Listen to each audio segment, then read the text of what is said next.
అయితే సాతాను వచ్చి మన మనసులో నుంచి పెడద్రోవ పెట్టేస్తూ ఉంటున్నాడు. As he did with Eve. మరి అవ్వకి చేసినట్టుగా. And in the case of Eve in the Garden of Eden, మరి ఏదెన్ వనంలో అవ్వకి జరిగిన సంఘటనలో he took her mind away from what the Lord told. మరి ప్రభువు తనకి చెప్పినటువంటి దాని నుంచి తన మనసుని తీసివేశాడు. And made her focus on the tree in the Garden of Eden. మరి ఏదెన్ వనంలో ఆ చెట్టు మీద తన దృష్టిని ఉంచేటట్టుగా చేశాడు. To think about what is forbidden for her. మరి ఆమె ఏది చేయకూడదో దాని గురించి ఆలోచన చేసే రీతిగా వాడు చేశాడు. God had told them to eat from every tree in the garden. మరి ఆ వనంలో ఉన్నటువంటి ప్రతి చెట్టు నుంచి ఫలాలు వారు తినొచ్చు అని చెప్పారు. But they should not eat from the tree in the middle of the garden. అయితే ఆ మధ్యలో ఉన్నటువంటి ఆ ఫలానా చెట్టు యొక్క ఫలం మాత్రం తినకూడదు అని దేవుడు చెప్పాడు. Or they will die. అది తిన్నట్టయితే వారు This tree of the knowledge of good and evil, the fruit of that tree, అయితే ఆ యొక్క ఫలము మంచి చెడులు తెలివినిచ్చేటువంటి ఆ ఫలాలు they were not supposed to even eat. మరి అవి తినకూడదు. But the devil tried to make her think about the possibility of not dying after eating. అయితే సాతాను ఏం చేశాడంటే అది తిన్నా కూడా చావకుండా ఉంటామేమో అన్న రీతిగా ఆ పండుగ గురించి ఆలోచన చేసినట్టుగా అవ్వని ప్రేరేపిస్తాడు.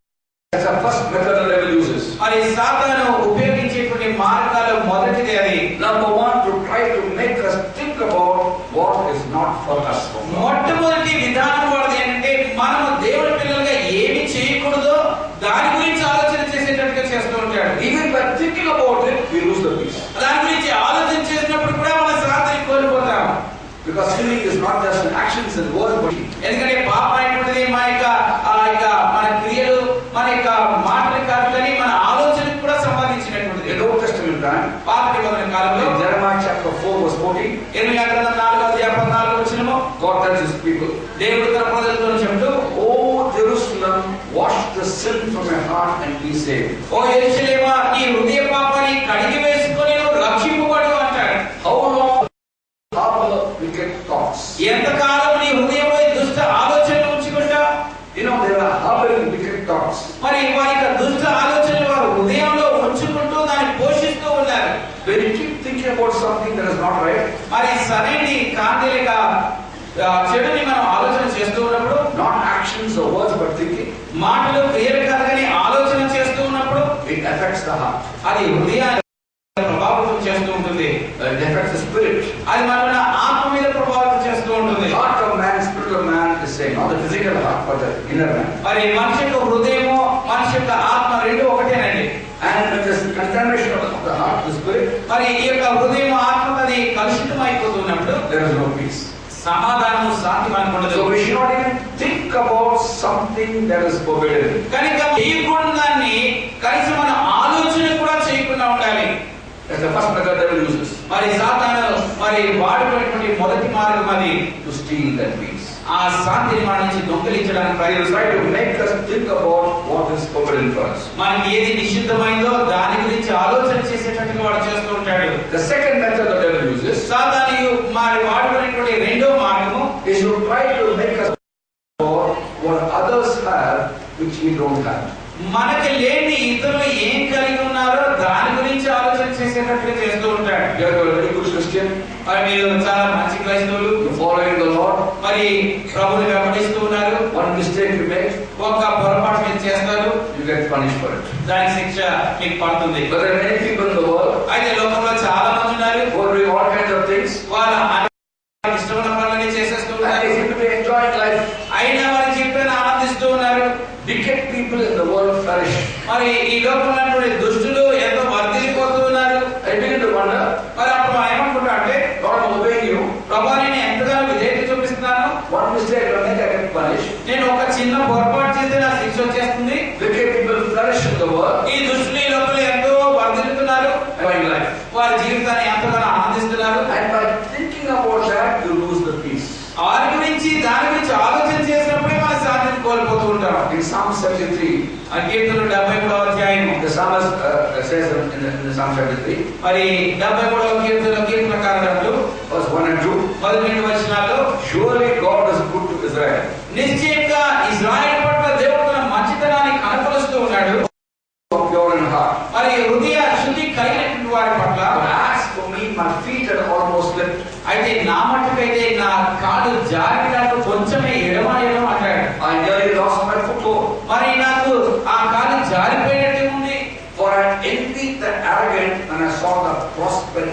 the wicked. మరి అహంకారం దుష్టుల యొక్క వర్ధనట చూసినప్పుడు వారిని చూసి నేను అసూయపడ్డాను. He said he got దేవుడు about wicked people. మరి దుష్టులకు నేను చెప్తున్నాడు, Their bodies are healthy and strong. వారి శరీరాలు ఎంతో ఆరోగ్యంగా బలంగా ఉన్నాయి. They are free from ills common to man. మరి మానవులకు సంభవించేటువంటివి ఏ కూడా వారికి సంభవించట్లేదు. Pride is that necklace. మరి అహంకారం గర్వం అనేటువంటిది కంఠభూషణంగా వారు ధరించుకున్నారు. They scoff, they mock. ఇతరుల పట్ల వారు అపహాసం చేస్తూ ఉన్నారు. Verse 12. 12వ వచనము, They are all carefully, they increase in wealth. నేను నిరంతరం వారి స్థానసరంగా జీవిస్తూ వారి యొక్క సంపద అధికమైపోతూ ఉంది. These are wicked people. మరి వీరందరూ దుష్టులు. Then he writes in 13-14 verse. ఆ తర్వాత 13-14 వచనంలో రాస్తూ, In vain have I kept my heart pure. మరి నా హృదయాన్ని నేను స్వచ్ఛంగా ఉంచుకోవడం వ్యర్థమేనా అంటాడు. In vain have I washed my hands in innocence. మరి నా యొక్క చేతులు నిర్దోషంగా నేను కడుక్కోవడం వ్యర్థమే అంటాడు. All day long I've been plagued. మరి దినమాంతి కూడా నేను గాయపరచబడుతున్నాను. I've been punished every morning. ప్రతి ఉదయాన నాకు శిక్ష పడుతుంది. Then in 16-17 verse he says, 16-17 వచనంలో అంటాడు, when I tried to understand all this, ఇవన్నీ నేను ఆలోచన చేస్తూ ఉండగా it was oppressive to me. అది నన్ను ఒత్తిడి చేస్తూ ఉంది. Till I entered the sanctuary of God and understood that final. మరి దేవుని ఆలయంలో నేను ప్రవేశించి వారి యొక్క అంతిమ గడియ ఎలా ఉంటుందో నేను అర్థం చేసుకునే వరకు ఇవన్నీ నా మీద ఒత్తిడి కలుగజేస్తూ వచ్చాయి. How suddenly they are destroyed, O Lord. ఎంత త్వరగా అకస్మాత్తుగా వారు నశించబడుతున్నారు There is Prabhu. always hold me by my right hand. అయితే నీవు నిరంతరం నా కుడి చేతిని పట్టుకొని ఉన్నావు. He tried to understand all this outside the sanctuary of God. మరి ఈ ఆలోచనలు అతను ముందు చేసి కూడా దేవుని ఆలయం వెలుపటి నుండి ఆలోచన చేస్తూ ఉన్నాడు. They entered the sanctuary of God. అయితే దేవుని ఆలయంలోనికి ప్రవేశించినప్పుడు He understood the reality. అది వాస్తవాన్ని అర్థం చేసుకున్నాడు. How many times Christians get envious about wicked people flourishing? ఎన్నిసార్లు దుష్టులు వర్ధనను చూసి క్రైస్తవులు అసూయపడుతూ ఉన్నారు. Look, these wicked people have everything in life. ప్రభువా, ఈ దుష్టులు వీరి జీవితంలో కావాల్సిన అన్నీ ఉన్నాయి. I have so many problems. నాకు ఎన్నో సమస్యలు. One mistake I make, I get punished. ఒక్క చిన్న పొరపాటు చేస్తే నాకు వెంటనే శిక్ష చేస్తుంది. And devil will try to make us think about trusting. మరి సాతాను మనల్ని అలాంటివి ఆలోచన చేసే రీతిగా పురికొల్పుతూ ఉంటాడు. Look at the wicked people, what they're getting everything in life. ఆ దుష్టుని చూడు, వాళ్ళకి కావాల్సిన అన్ని కూడా జీవితంలో ఉంటున్నాయి. Look at you. నిన్ను చూసుకో, You got nothing. నీకేమి లేదు. Look at the problems you're facing. మరి నీవు ఎటువంటి సమస్యలు ఎదుర్కొంటున్నావు చూడు. And by thinking about that, our mind is oppressed. అలా మనం ఆలోచన చేయడం ద్వారా మన మనసులు ఒత్తిడికి గురవుతూ ఉన్నాయి. And we lose the peace of God. దేవుని యొక్క శాంతిని మనం పోగొట్టుకుంటాం. Now even the prophet Jeremiah, యెర్మీయా ప్రవక్త కూడా he questioned God about wicked people flourishing. మరి దుష్టులు వర్ధించుట చూడడం చూసి దేవుడు ప్రశ్నించాడు. In Jeremiah chapter 12, యెర్మీయా గ్రంథం 12వ అధ్యాయం from verse 1, మొదటి వచనం నుంచి ఆయన రాస్తూ, we are always righteous, O God, మరి నీవు ప్రభువా నిరంతరము నీతిమంతుడవే. when I bring a case before you. నేను నీ దగ్గర ఏదైనా విషయాన్ని చెప్పుకుంటే నువ్వు నీతిమంతుడిగా ఉంటావు. Yet I will speak to you about injustice. మరి అయినప్పటికీ అన్యాయం గురించి నీకు ఒక విషయాన్ని చెప్తాను. Why does the way of the wicked prosper? దుష్టుల యొక్క మార్గము ఎందుకు వర్ధిల్లుతూ ఉంటుంది? Why do the faithless liberties? మరి విశ్వాసము లేనటువంటి వారు సురక్షితంగా ఎందుకు ఉండగలుగుతున్నారు? You planted them, నీవు వారిని నాటావు, they have taken root, మరి వాళ్ళు వేరు తన్నారు, they grow and bear fruit. మరి వారు ఎదిగి ఫలిస్తూ ఉన్నారు. Your name is upon the lips, మరి నీ నామము వారి పెదవుల మీద ఉంది, but their hearts are far from you. అయితే వారి హృదయాలు మాత్రం నీ నుంచి చాలా దూరంగా ఉంది. And then Jeremiah advises God. ఆ తర్వాత యెర్మీయా ఒక సలహా ఇస్తున్నాడు. He tells God about wicked people. మరి దుష్టుల గురించి దేవుడికి చెప్పాడు. Take them and butcher them. మరి వారిని తీసుకొని నశింపచేయి అంటున్నాడు. వారిని మరి విరగొట్టే అంటున్నాడు. Give the children over to death. వారి పిల్లల్ని మరణానికి అప్పగించు. He's advising God. దేవుడికి సలహా చెప్తున్నాడు. How to deal with wicked people. How to deal with wicked people. మరి ఆ దుష్టుల గురించి ఎలా చేయాలి?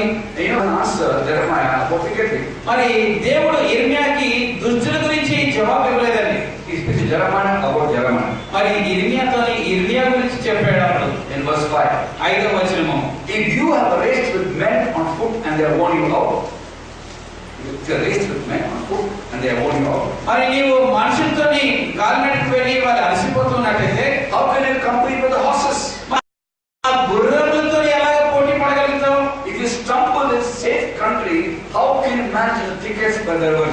మరి సురక్షితమైన దేశంలో నేను తొట్టిల్లిపోతూ ఉంటే గొప్ప ఎడారిలో యోర్దాను ప్రాంతంలో నువ్వు ఎలా వెళ్ళగలుగుతావు? When Jeremiah, how come you troubled by these small problems? దానికి అర్థం ఏంటి? ఎర్మియా, ఈ చిన్ని సమస్యలను నువ్వు ఎలా చెప్పుకొని పోతున్నావు? I got a much bigger plan for you. నీకు ఇంకా గొప్ప ప్రణాళిక వేసి. Don't look at wicked people. మరి దుష్ట వైపున చూడదు, You look to me. నా వైపున చూడు.